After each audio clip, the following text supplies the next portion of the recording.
नमस्कार दोस्तों, मैं सुमित डी आप सभी का स्वागत करता हूँ my YouTube channel always stay positive में। दोस्तों, किसी विद्वान ने क्या खूबसूरत बात कही है कि जो गुस्से के समय धैर्य रखता है वो वीरों जितना शौर्य रखता है। अगर दोस्तों आप भी बहुत गुस्सा हो जाते हो, आपको भी गुस्सा कंट्रोल नहीं होता, आपको भी छोटी छोटी बातों पर गुस्सा आता है, तो मैं यकीन के साथ कहता हूँ कि ये कहानी सुनने के बाद, ये कहानी देखने के बाद आप अपना गुस्सा कंट्रोल कर लेंगे, आप अपने गुस्से को काबू में कर लेंगे। लेकिन दोस्तों, ये कहानी आपको आखिरी तक देखनी है, तो चलो हम आपका ज़्यादा वक्त न लेते हुए ये कहानी की शुरुआत करते हैं।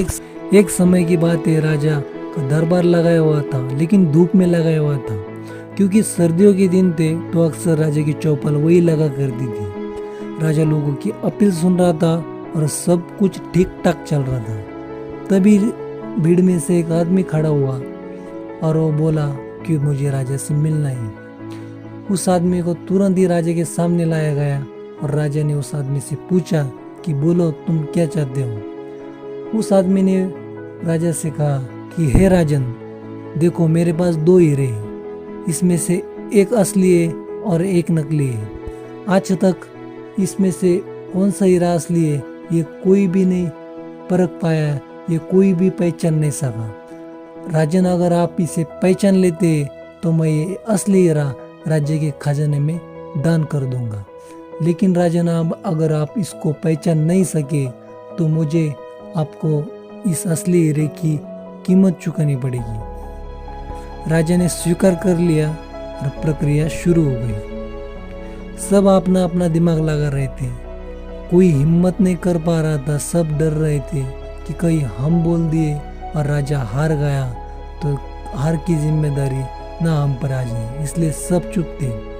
राजा ने भी अपना दिमाग लगाया, लेकिन राजा को भी समझ नहीं पा रहा था कि कौन सा हीरा असली है और कौन सा हीरा नकली है। राजा उस आदमी को बोलने वाला था कि मैं नहीं पहचान सकता, तभी तुरंत ही एक घटना घटी। उस भीड़ में से एक अंधे बुजुर्ग खड़े हुए और वो बोले कि अगर मुझे मौका दिया जाए तो मैं बता सकता हूँ कि असली हीरा कौन सा है और नकली हीरा कौन सा है। राजा को प्रसन्नता हुई कि चलो कोई तो है। अब उस बुजुर्ग ने 1 मिनट में बता दिया कि ये हीरा असली है और ये हीरा नकली है। लेकिन उन्होंने ये बताया कैसे? राजा ने उनको धन्यवाद दिया कि आपने आज राज्य की इज्जत बचा ली और एक हीरा आप राज्य के खजाने में आ गया, अन्यथा हमें इस हीरे की कीमत चुकानी पड़ती। हीरे को महल में ले जाने की तैयारी शुरू हो गई। लेकिन उससे पहले राजा ने उस बुजुर्ग से निवेदन किया और पूछा कि आप ये तो बताइए कि आप इस हीरे को पहचाने कैसे, जबकि आप तो देखने में भी सक्षम नहीं है और जो देखने में सक्षम थे वो जवाब नहीं दे पाए। अब दोस्तों, इस बुजुर्ग की बात ध्यान से सुनना। उन्होंने कहा कि ये पता लगाना आसान था, क्योंकि जो असली हीरा था वो ठंडा था और जो नकली हीरा था वो गर्म था। धूप की वजह से जो हीरा गर्म हो गया, मतलब वो कांच से बना हुआ था, और जो असली हीरा था वो धूप में भी शांत रहा, यानी ठंडा रहा। यही तो खासियत है दोस्तों हीरे की। तो दोस्तों, आप भी एक हीरा हो, चाहे कैसी भी परिस्थिति निर्माण हो जाए, आप अपने को खुद को ठंडा रखिए, शांत रहिए। दोस्तों, ये कहानी अगर अच्छी लगी तो मेरे चैनल को तुरंत ही सब्सक्राइब कर दो।